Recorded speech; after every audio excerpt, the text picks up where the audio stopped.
مزرعة مارا وبن مارا من أشهر المزارع المعروفة عندنا في منطقة الخليج. اليوم تحت مجال برنامج الحضيرة، حياكم الله في هذه الجولة. When I first started, I was as green as this T-shirt. Knowing nothing about this world.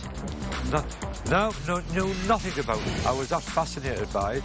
I actually sold my house. But when did this idea come to your mind? It's just the fascination of them. At first, I didn't breed them. I didn't breed them to sell them. I bred them because I loved them. I loved the concept of it. Today we are talking about Mara. Mara is one of the best or well-known. Believe me, when I was in Abu Dhabi last year, I couldn't believe it. I don't know what I've done to deserve the success. Falcon breeding is the biggest emotional roller coaster anyone can ever go on. Let's start our tour and let's see the other part of the farm in here. If you notice, all the heads are coloured. The first 7 years, very, very important. The problem with these is we are dictating to the chick. What we like to do is drop them down into the bottom, into where we just have the light bulbs on. Okay. And the chick can just dictate its own heat. نحن في غرفة المراقبة نتحدث طبعا الكاميرات الموجودة، الشامبرز والغرف الموجودة فيها الطيور. Every bird on here is on camera other than the males. We watch them round the clock 24 hours a day. في غرفة الانكوبيشن، في غرفة الحضانات وفي مزرعة مارا. Very critical. The first 7 days are very important. To be in here? In here, yes. Oh. For how long does they stay in here? Generally between 48 and 60 hours. This egg, within 24 hours, it will have hatched. What's the moving inside? Well, you can hear them. You can hear them decided to really want to talk to you. She's shy of TV. She's shy, yeah. Yes. So that's Raquel? This is Raquel, yeah. Okay. One of my favourite peregrines. No, this is Earl. Okay. This is the fastest hat bird in the West.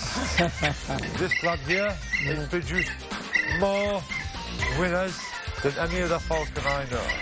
This male line here.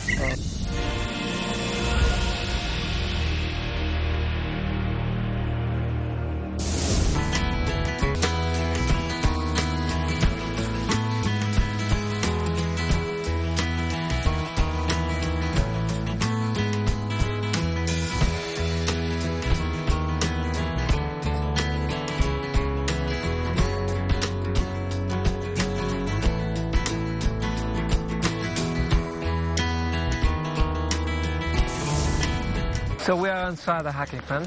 Yes. Tell us about it, the technology that you are using in here. Yes, well, this is my own design, what I like. The dimensions of this is roughly 34 metres across by 5 metres high. And then we have the centre pole which takes it a metre above, so all the falcons can see out, they see everything. Okay. Yeah? They see life outside of it, not just in these four walls. Yeah? They're all on camera, so you can watch. We put cameras in this year. I can see that, yeah. Because last year we had a bird in here, what we call a rogue falcon. Okay. Killed about 10 falcons. Oh. So now we watch for any rogue falcons with the cameras in, and we can trap it up and make the other falcons secure. Okay. What about the pipe which is there? I can see a blue pipe. We have a sprinkler system on the top. Okay. Which, when we want to trap the falcons up, we can wet all the falcons down, which slows them down, yeah, which makes them easier to trap. Okay. Okay.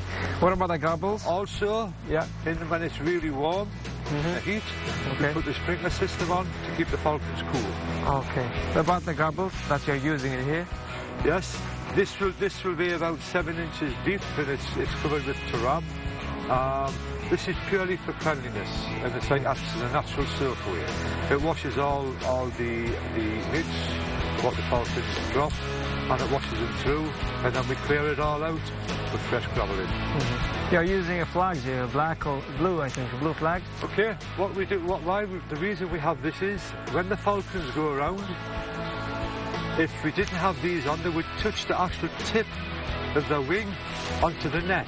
Okay. Which happens is we get a bit of fraying on the end of the wing, and then when you take them over to the UAE for heavy training, you find that moves down the wing. So this stops the falcons from touching the net, which doesn't damage any of the wings. Okay. So these are the trapping rooms that you are having in here, 2 trapping rooms. Yes, yes. This is one of them. This is what we use. We use these to trap the falcons up, but also it allows us to feed the birds in there. and make sure every bird's getting fed. And then come the time when we do trap the birds up, we tie the food down. So the birds can't just take it, they come in and get their food and go back out. When we're trapping the birds up, we tie the food down, so they have to stay in there to eat it. So then we can trap the birds up there ready for shipping. اوكي كويس كويس.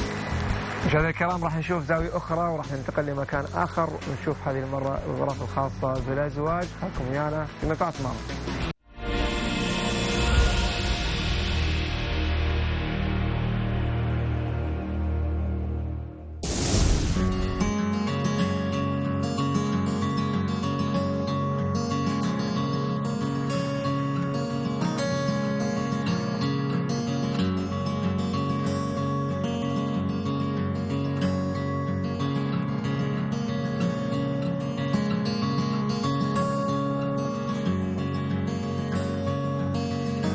So we are in the chambers in here, and we are having the numbers of pairs that you're having.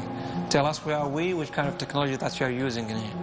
Okay, we call this J-Bond 28. There's 28 pens in here. Okay. Okay, and the type of pen they have, we have access to the nest ledge.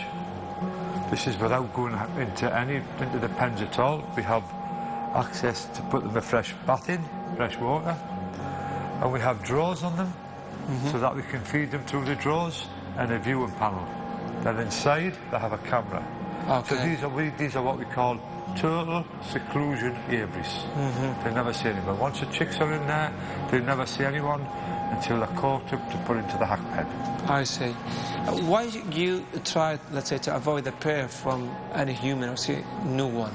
Because the reason why, if they see us and we are feeding them, that's when you end up with noisy falcons. Okay. Right?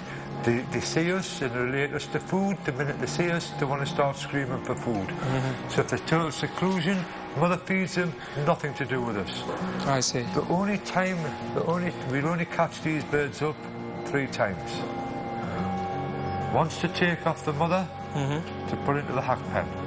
Yeah? Once to catch up in the hack pen, for shipping. And then we pick them up to put them in the boxes for shipping. That's the only time these birds will ever see us. The minute we catch them up in the hack pen, they're hooded. They don't see a human then until they get to the UAE. I see, I see.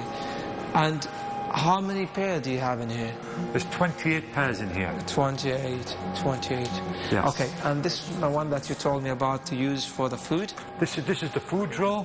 Okay. So that we can feed the birds. We can keep them clean. Okay. There's 2 things it tells us. If the food's still there, we know that the bird's not eaten. Okay. 2 reasons for that we find here is if it's warm weather, and another one, if there may be something wrong with the falcon. So if they're not eating the food, we know that the falcon's not 100% right. Okay. That's why we like to feed through a drawer. And then we can watch every falcon. We can monitor every falcon. I see. Yeah? If we went to the drawer, we found food there that was from the morning. We know that the falcon's not eaten. We then keep an eye on those falcons and make sure they're in the best of health. There's any pairs, let's say, in here with their chicks, or you prefer not?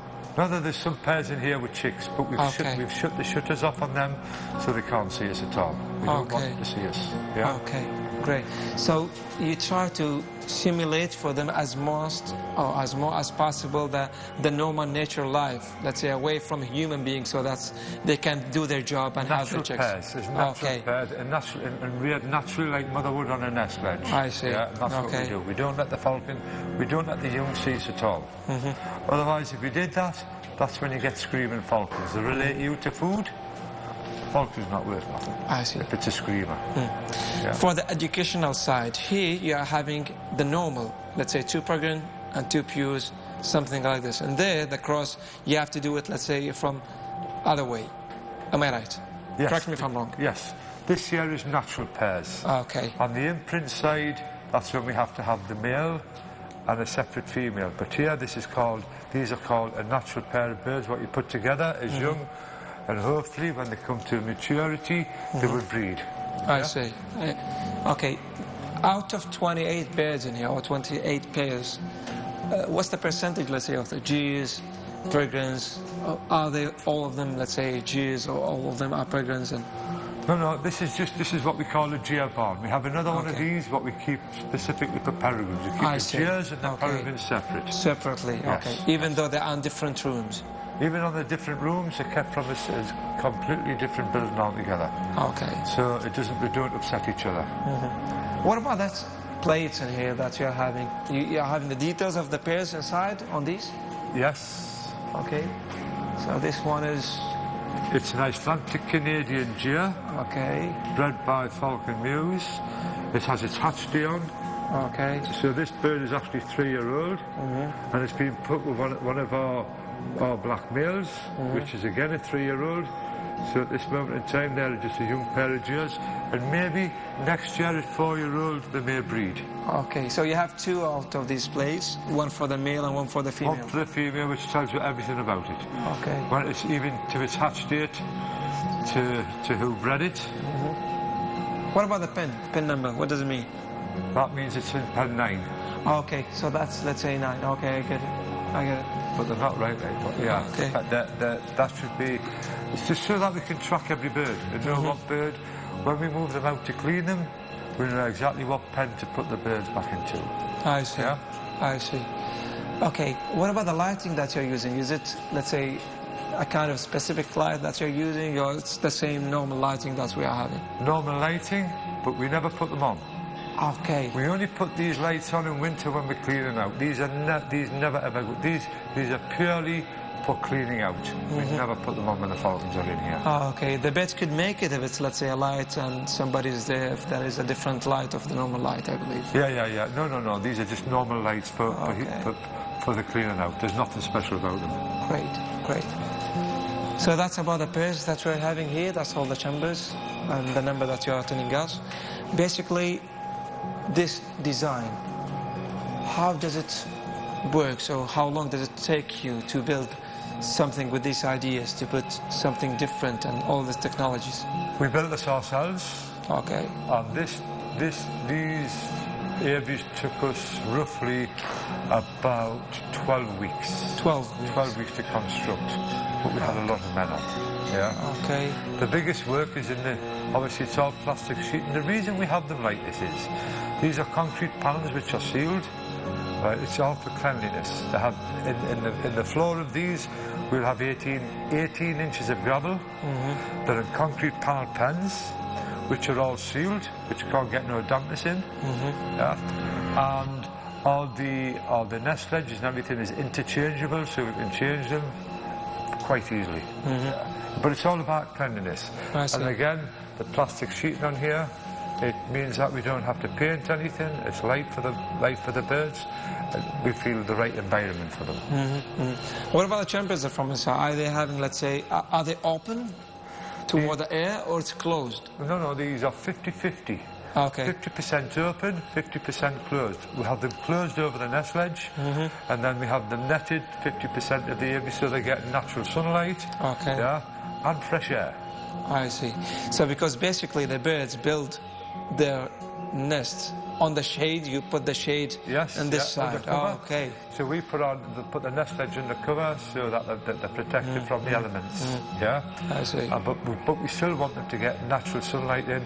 That's why we have a 50-50 cover, so that they're getting, plus also for the fresh air element into the pens. Great.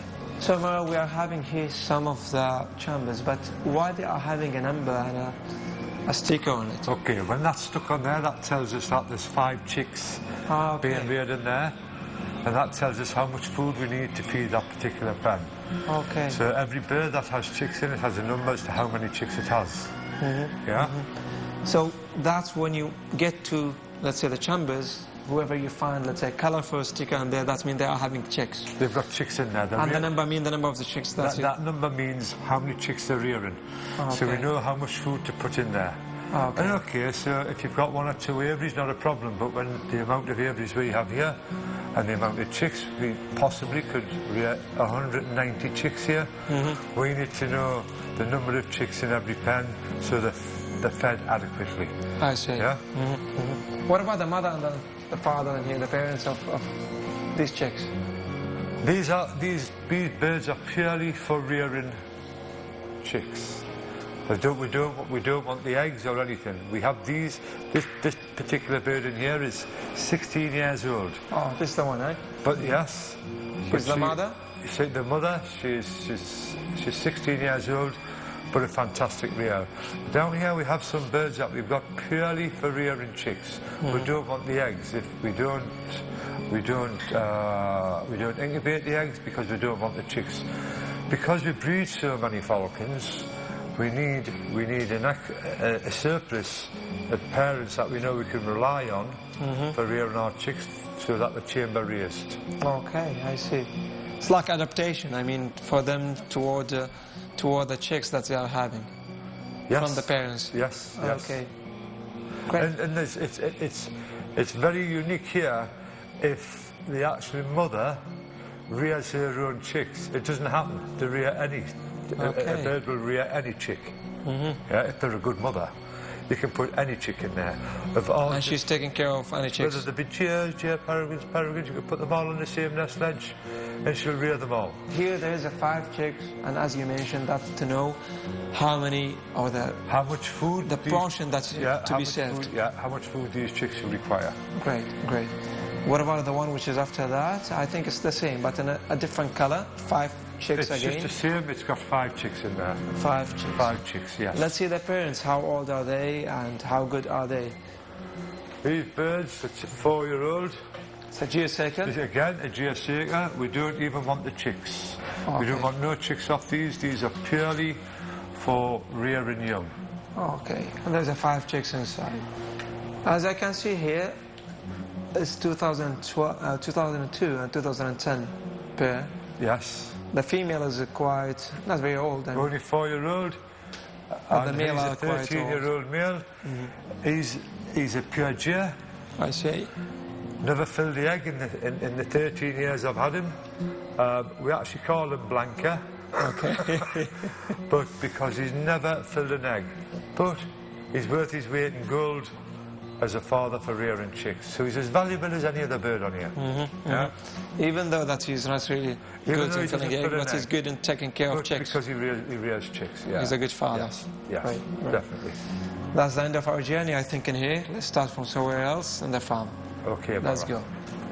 مشاهدينا الكرام، راح نبدا من زاويه ثانيه بعد ما انتهينا مع الغرف الخاصه بالازواج، راح نبدا معاكم من زاويه اخرى. خلكم ويانا.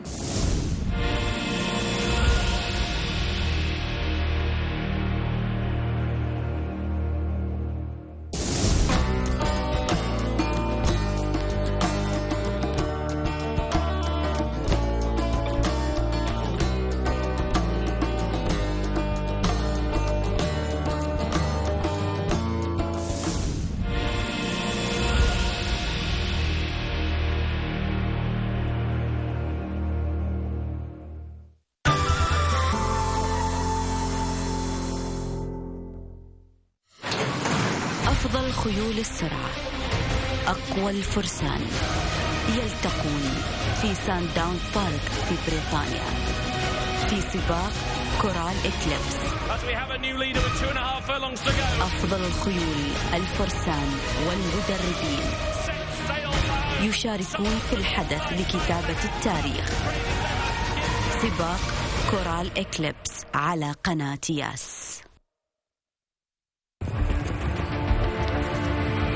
استعدوا لقمة الإثارة، سباقات مهرجان يوليو للخيول 2015. الأبطال من جميع أنحاء أوروبا يلتقون في أهم سباقات الخيول البريطانية، يبحثون عن الفوز باللقب الأسطوري. سباقات مهرجان يوليو للخيول 2015 على قناة ياس.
During the breeding season, the breeder life tend to be always only about birds and falcons. So tell us about the lifestyle during this time of the year.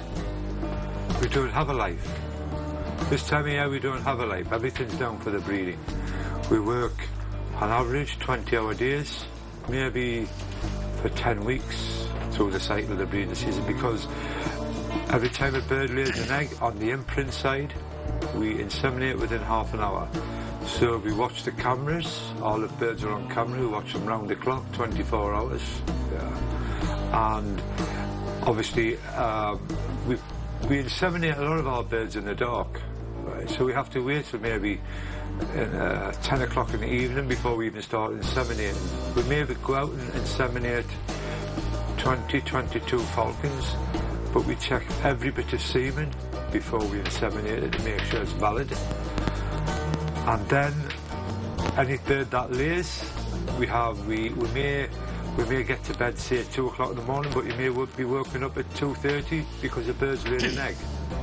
By the time you get up and inseminate that bird, it may be 3:30. You may be climbing just back into bed and they lay another egg. So you go right through the night. But what we do is, even through the day, sometimes we can grab an hour's sleep in the afternoon. We try and just get an hour's sleep to catch up. But for 10 weeks, it's full on. You're on standby, if you like. 24 hours a day for 10 weeks. A very long time. And it gets very tiring, obviously.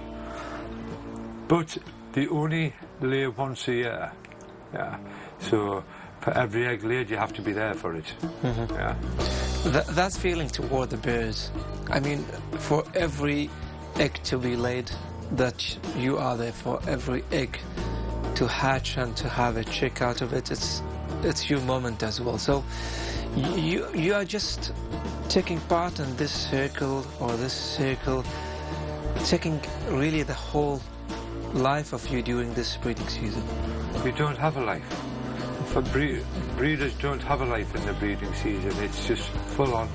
The thing is, so then we start off, first of all, the first job you do in the morning is go and collect the semen from the males. Yeah. And we can do that 2 or 3 times a day. And then we go and inseminate the birds. Then when they start laying the eggs, we obviously monitor the eggs. We weigh them every 3 days. We turn them by hand every 3 days. Plus move them around the incubator 3 times every 3 days. 3 times a day we turn the eggs by hand to make sure that they're turned and move them around the incubator in case there's any hot spots. At the same time, they're still collecting semen and monitoring the eggs, inseminating. And then as the eggs start to come in, you may be weighing 200 eggs every other night.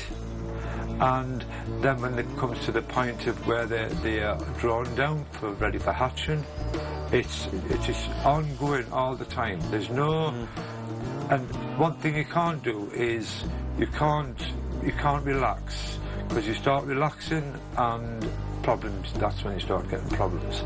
So it's just for 10 weeks it's full on. Now this time of year we are down to 30 eggs, and the heat's off a bit now. We can not relax, but it's not as intense for when you're inseminating the birds and collecting the semen. So now it's a matter of feeding the chicks up and getting them out with the parents and make sure that every bird has got the correct ring on to the number of the egg. Once they're up with the parents, then we can relax. It's just a matter of keeping the food there 4 times a day for the parents to feed them. Basically, let's say, if this is there for any kind of animals, it could be easier. But in here, you are having the imprint, you're having the pairs, you're having the chicks. So it's tend to be messy sometimes. I mean, you have to take care about a lot of things at the same time. So you have to be a multitasker to deal with many things at the same time. Yes, everything is documented. We document everything. We document what semen we put into what female. We document what time that female laid their egg, so we can guesstimate what time she's going to lay the next egg. generally a bird will lay an egg anything from between, let's just say 56, common is 56 hours to 60 hours. So once you know the span from when the next eggs come in, you can specifically keep an eye on that particular bird. But here we have 70 imprints, and 70 imprints have to be watched round the clock. They're the hard work. The parent birds, we monitor their eggs every day that they're laid, so we know when the eggs are due for pulling. But it's the imprints that are the hard work. Parent birds, not so difficult. Imprints, full on, all the time. Why is that? Yes, yeah. It's and it's because you've got to hit. We breeders say we like to hit the falcon with semen, inseminate it half an hour after it's laid the egg. So we have to know basically to the minute when they've laid the egg, so we know we're hitting it right. Because what you've got to remember is we are putting a foreign body, if you like, we're putting J semen into a peregrine, and they all don't accept it. So we have to get that in. They say we have a 2-hour window, but it's best to inseminate the bird within half an hour of it laying the egg. That tells you that we have to be on the ball, as we call it, on the ball round the clock. And you take your eye off the ball, you have problems. So it's full on. It's a full on job for everybody. Say we even have 2 people on night shift going through the night watching eggs in case one of them should fall asleep. So we have 2 staff on to watch them through the night. But not every bird stands voluntary, so we have to do what we call a forced insemination. That means that it takes 2 of us to do that. So Gavin, my son, he's the one we go. If his bird lays, I get to stay in bed. If my bird lays, he gets to stay in bed. But if it's a forced insemination, we both have to get up because it takes 2 of us to do it. But yeah, it's just, it is very, very tiring, and you can get very grumpy, obviously, with lack of sleep. But at the end of it, it's the end result that we go for, which is breeding these fast falcons. Yeah.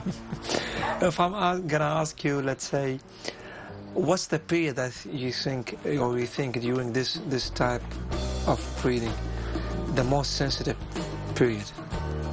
The most sensitive breed? Yes. The peregrine. The peregrine falcons, they are all different. Has a character? Characters of peregrines. Some peregrines are good, but I find GR falcons are so laid back, just about anybody could inseminate a GR falcon. But a peregrine falcon, it has to be the guy who's been feeding it all year round who inseminates it. They bond to you, the birds bond to you. I have certain GRs where,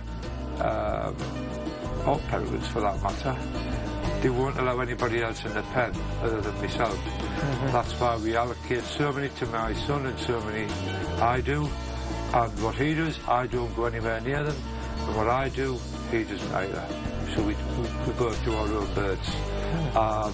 Because the actual bird, an imprint, has to bond with you. Just like the female in a pair would bond with the male, the female bonds with yourself. And that's how we're able to do the GR peregrines. But like I say, putting GR semen into the female peregrine, if you like, is a foreign body. It's another species, if you like. So it doesn't always work. And I have a bird there, she has laid 10 eggs. She stands fantastic for insemination. She draws the semen in perfect. I hit 1 egg. So there's nothing written in stone to say if you inseminate 10 times and it all goes perfect, you think everything's good. But our body just rejects the semen. Some breeders now are mixing 2 lots of GR semen. This is only what I've heard. They're mixing 2 lots of GR semen to inseminate the bird. If they kill 1 lot of semen, they may leave the other lots to get through to fertilise the egg. But that I don't know any truth in that. During this complicated process. I think you have to accept sometime to have some losses, whether it's an egg or it's a chick or even, let's say, a quite old falcon. So during the whole process, from time to time, you had, let's say, an egg which took you a lot of effort to have it, and it's died for some reason. Yes. Or a chick that was there and sick for some reason and just passed away and couldn't just stay alive. Well, I'll tell you a little story. I bred some super whites for the first time last year. We put them in with a pair of parents which had reared before, and they killed them all. 5 years on the nest edge, they killed everyone. For what reason? I don't know. When they'd reared the year before perfectly, and that. So, going back to what I was saying earlier about it being an emotional roller coaster, breeding falcons can be very, very emotional. If myself, because I'm obsessed with them, I do. It could get you down. You can't let it get you down. You have to move on. Although something's just eaten 5 years, if you like, you have to let it go straight over your head. Otherwise, it would affect you mentally. Let's say, yeah. But it is a traumatic time, obviously for the birds, but also for the breeders. And any breeder says it's a walk in the park's a liar. It's very, very difficult time. Obviously, with the number of birds we have here, it's full on. 10 weeks. 10 weeks. I would say we work an average of 20-hour days. And grab an hour's sleep here, there and where we can.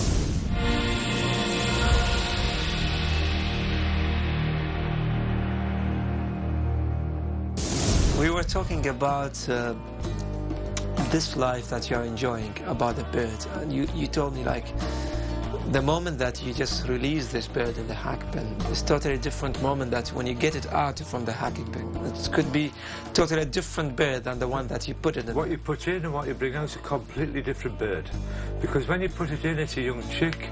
Okay, it's developed, it's grown up to the size it's going to grow. But then when it goes into the hack pen, it then develops its shape. Yeah, and it muscles up and it fills out. And believe me, the birds you put in and the birds that come out are completely different birds. In every way, shape and form. Because obviously they may have had 6 weeks in a hack pen where they're flying around and muscling up and filling out. And believe me, when they do come out, they look absolutely spectacular. That's the moment when I have 40 falcons, if you like, all on the blocks ready for shipment, and I look at them and I think they look absolutely amazing. That's when you get the pleasure of all the hours and effort that you put into it. When you see the finished product, it's amazing. What about, let's say, the competition side between you as a breeders, and how does this, let's say, came to show at the previous years with the tournaments that we are having in UAE? Okay.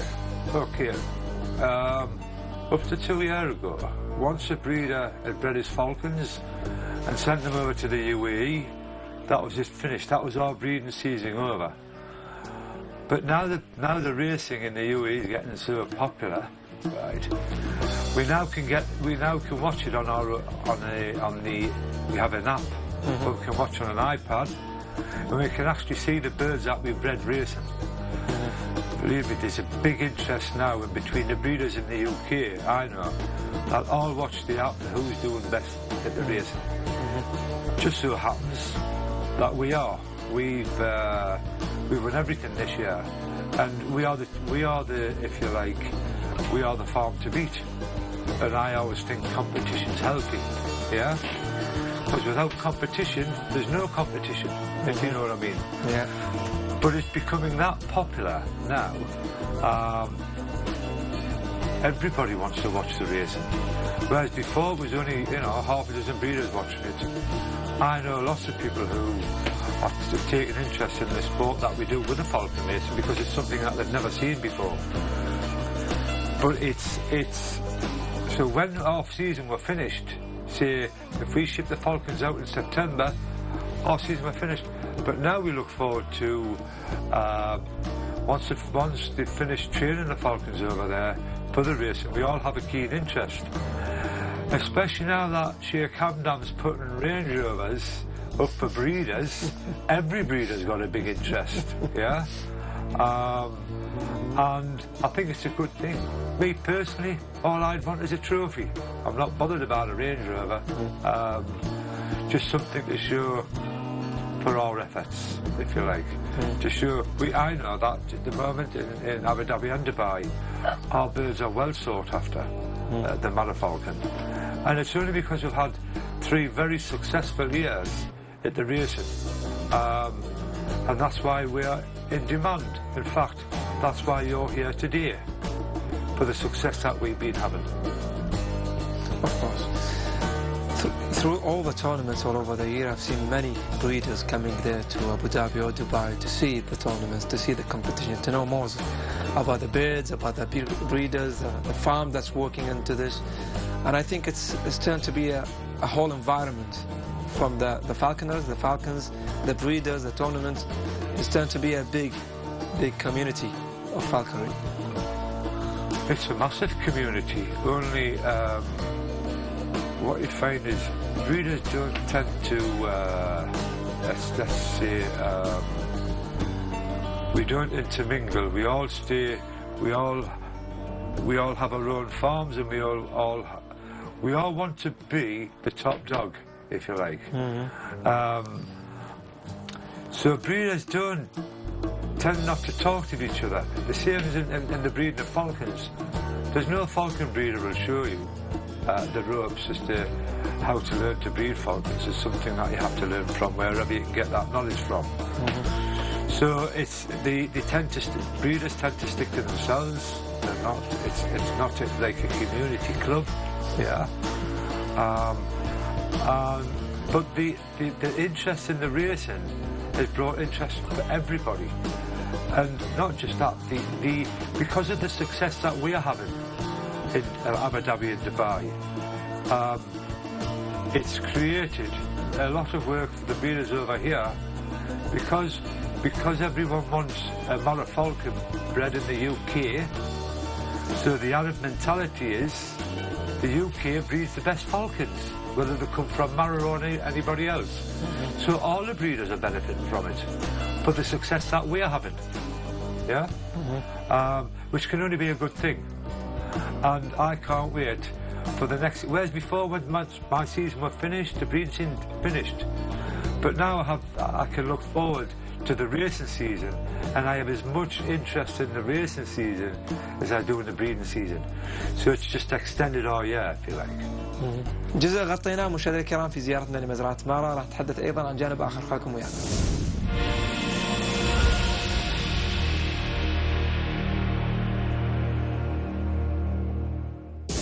So we are on the medical side. Okay. Let's know, during the breeding season, what are the main things that you focus on from a medical side on the bird? From a medical side, the main thing that we focus on is the sporanox. Yeah. Mainly because with the geofalcons are that highly strung, we know from the past that a lot of birds that go to the UAE, by the time they get there, they suffer from asthma. Okay. And part of that is because obviously when you're catching the birds up, it's a stressful time for them, and stress brings asthma on. So what we do, 7 days prior to shipping the birds, we put them on a course of sporanox, which helps to combat the asthma spores. And we're not saying that it cures it, but it just helps to settle them down, and maybe it's not as nasty or vicious as it would be without giving them the sporanox. Because we have a lot of feedback from the UAE to say that a lot of the birds were suffering from asthma. And like I say, it's a stressful time for them to be caught up, and just the sporanox helps with the stress side of it. Just try to cut down on the asthma. But having said that, I was in the UAE and I was talking to His Highness, and he told me that they've developed a method now where they can tell if a bird has got asthma straight away and cure it in 4 days, this new medicine they've come out with. Up until that I don't know what it is, but all we've got is the Sporanox for the birds. The other medication is if any viruses or anything, we just keep it on stock so we can treat the birds if they go off their food or for coccidia. We keep all the medication ready for it. Great. So that's basically the medical side out of the breeding season, and that's basically, or Sporanox basically is the first option. That's for the young falcons. For the young falcons. So in the breeding season, you don't want to be giving any bird any sort of medication. All their vitamins, maybe. They get all the vitamins. Okay. Vitamins, calcium, everything. But we don't give them any antibiotics or medication. Obviously, if the bird's poorly, but we try not to give any bird any medication through the breeding season because that would be passed down to the chicks. Great. Okay. Let's see the other side for the farm. Mara, let's go. Okay, the Mara. Let's go. مشاهدينا الكرام بنشوف زاوية ثانية بعد ما شفنا الزاوية هذه الخاصة بالأدوية أو بالجانب الطبي الخاص بأثناء الطيور خلال هذه الفترة. نشوف زاوية ثانية.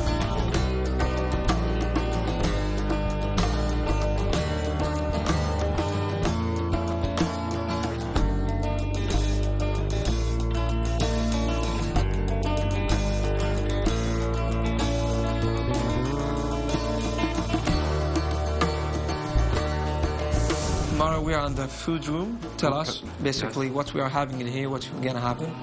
We're going to dress this quail as to exactly how we like them dressed, yeah? Okay. The simple thing is to peel the quail out of the skin. You can do it in 20 seconds, but instead, show them how it's done, Mara. Okay. So basically, you are feeding the birds quail. Yes. Okay. Cleaning it up. Okay, to cut all of this. And then take off the feather? It's hand plucked. Okay. Because we can skin it in seconds, but we like to hand pluck them because all the goodness is in that skin. Okay. Vitamins and proteins, everything in the skin. So we feed to get the full quail. We take the guts out of it. But we just what we call rough hand plucked. Okay.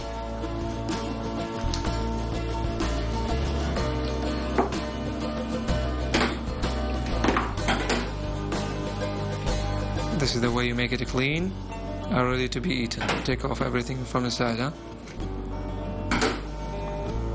There you are.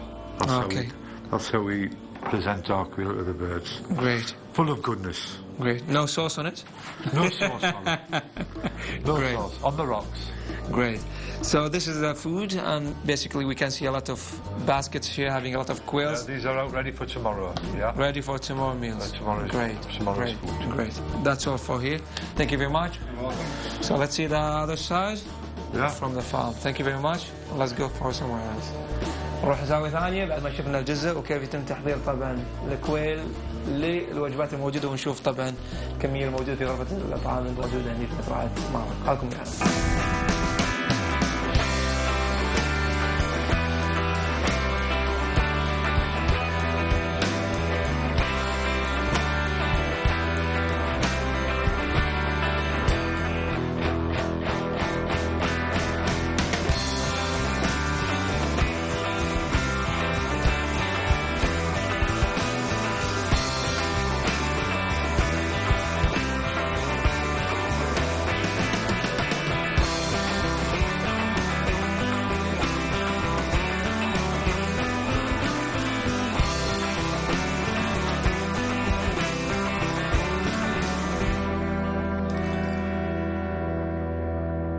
هذه كانت نهاية زيارتنا لمزرعة مارا بمارا. نذكر السيد برين.